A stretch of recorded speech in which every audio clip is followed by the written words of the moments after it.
Now here's something very beautiful. This is a cherry tree. It's worth having a look. Cherry trees, they have lots of flowers.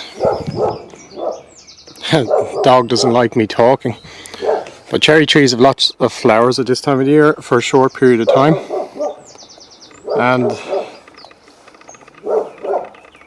there aren't any insects on it today, but normally they would have quite a lot of insects, although some of them don't produce a huge amount of pollen. And then over here we have a pear tree.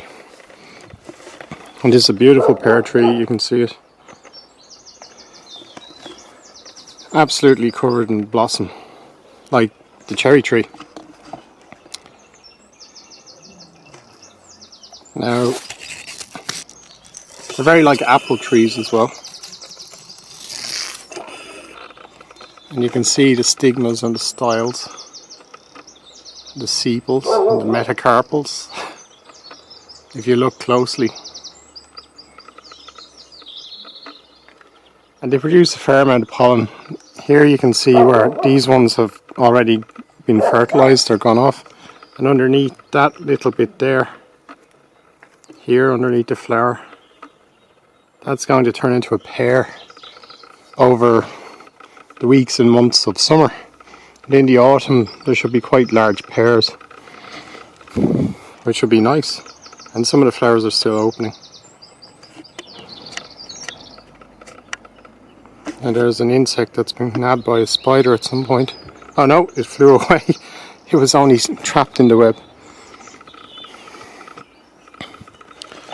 So, and here we have, I think this is actually an apple tree. Yes, an apple tree. So it doesn't have as many blossoms on it, but it is an apple tree. And I'm in a little orchard, very small orchard. Barely deserves the name, but it produces apples. They do come out every year. It doesn't have a lot of blooms this year, or blossoms, and so we have our pear, and then of course we have our cherry tree, and they're all blooming beautifully now, but probably by next week they'll have stopped blooming and they'll be starting to grow their fruit after they're fertilized. And that's why we rely on bees and hoverflies.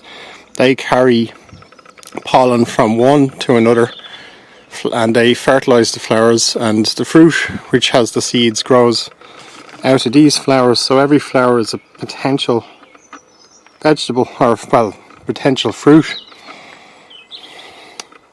It's worth keeping in mind, and we totally depend on these things for our survival.